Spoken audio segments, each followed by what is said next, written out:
Class 6 حمد، یہاں پہ ہم ایکسرسائز دیکھ رہے ہیں اور یہاں پہ ہمارے پاس گرامر میں کچھ چیزیں ہیں، ان کو جانتے ہیں، کچھ علامات ہیں ان کو دیکھتے ہیں۔ سب سے پہلے اگر بات کریں تو اعراب لگانے ہیں۔ یہاں پہ آپ کے پاس لفظ ہیں اردو اور ان کے یہاں پہ اعراب لگائے ہیں ہم نے، زیر زبر پیش جس طرح عربک میں ہوتا ہے اس طرح ہم نے لگایا ہے، ان کو آپ یہاں پہ کریکٹ کر سکتے ہیں۔ بات کریں گے رموز اوقاف، یعنی کہ رموز اور رمز کی، رموز جو ہے وہ رمز کی جمع ہے اور اس سے بنتا ہے رموز، رموز اوقاف اس کا مطلب ہے اشارہ، رمز کی جمع ہے رموز اور اس کا مطلب ہے اشارہ یا علامت۔ اوقاف وقف کی جمع ہے، وقف کی جمع اوقاف ہے، رمز کی جمع رموز ہے، وقف کی جو جمع ہے وہ اوقاف ہے، اور وقف اس کا مطلب ہے رکنا یا ٹھہرنا، یعنی کہ رکنے یا ٹھہرنے کا اشارہ۔ رموز اوقاف رکنے یا ٹھہرنے کا اشارہ۔ چنانچہ رموز اوقاف سے مراد وہ علامات ہیں جو ہم عبارت کے مفہوم کو واضح کرنے کے لیے استعمال کرتے ہیں۔ ہم کچھ بھی لکھ رہے ہوں، عبارت لکھ رہے ہوں تو اس کا مفہوم واضح ہو جاتا ہے، اس کے درمیان میں یہ لگاتے ہیں اور پھر نیکسٹ لائن شروع کرتے ہیں۔ سوالیہ علامت، یہ علامت ایسے جملوں کے آخر پر لگائی جاتی ہے جن میں کسی سے کچھ پوچھا جائے۔ مثال کے طور پر آپ کہاں جا رہے ہیں، آپ کہاں سے آ رہے ہیں، آپ کو کھانا کھانا ہے، آپ کتنے بجے لاہور گئے تھے، جس میں ہم سوال کرتے ہیں، اس میں اینڈ پر ہم اس کے آخر میں ہم یہ علامت لگاتے ہیں۔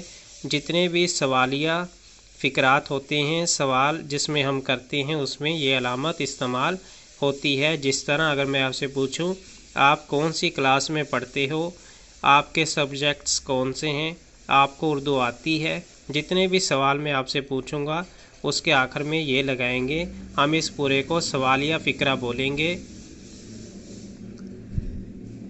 تفصیلیہ علامت، تفصیلیہ علامت کا مطلب ہے جب ہم یہ علامت استعمال کرتے ہیں، اس کا مطلب ہے کہ اب ہم تفصیل کے ساتھ کسی چیز کو لکھیں گے، اب ہم بہت بڑا پیراگراف لکھیں گے، اب ہم بہت سی لائنیں لکھیں گے۔ یہ علامت کوئی تفصیل بیان کرنے یا تشریح کرنے کے لیے استعمال ہوتی ہے، جیسے جو آدمی مندرجہ ذیل باتوں پر عمل کرتا ہے صحت مند رہتا ہے، پھر ہم نیچے بہت ساری لائنیں لکھ دیتے ہیں، تو اس طرح یہ علامت تب استعمال کرتے ہیں جب نیچے تفصیل کے ساتھ ہم نے کسی چیز کو لکھنا ہو۔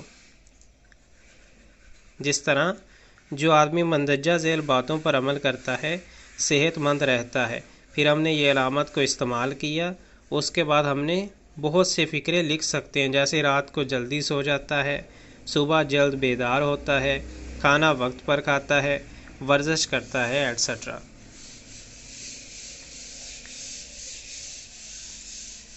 تفصیل بیان کرنے کے لیے عموماً مندرجہ ذیل، درج بالا، حسب ذیل یا تفصیل یہ ہے وغیرہ کے الفاظ استعمال کرتے ہیں۔ جب آپ تفصیل بیان کرنی ہو مندرجہ ذیل بھی لکھ لیتے ہیں، درج بالا بھی لکھ لیتے ہیں، حسب ذیل یا تفصیل، اس کی تفصیل یہ ہے، اس کے بعد آپ یہ علامت استعمال کرتے ہیں۔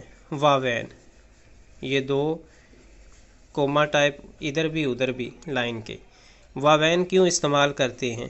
یہ علامت، یہ جو واو ہیں، یہ علامت اس وقت استعمال کی جاتی ہے جب کسی کا قول تحریر کرنا ہو یا کسی تحریر کا اقتباس پیش کرنا ہو۔ قول تحریر کرنا ہو، کسی نے اگر کوئی بات کہی ہے اور ہم نے اسی طرح لکھنی ہے جس طرح اس نے کہی ہے، تو ہم یہ لگا لیں گے دونوں طرف، اس کے درمیان اس کی وہ بات لکھ دیں گے۔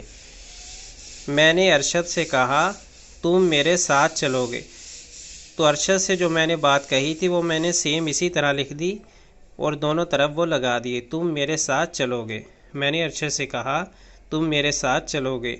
مندرجہ بالا مثالوں کو سامنے رکھتے ہوئے چار ایسے جملے بنائیں جن میں رابطہ اور واوین کا استعمال ہو۔ قائد اعظم نے فرمایا کام کام اور کام، تو اس کو ہم نے واوین میں لکھا ہے۔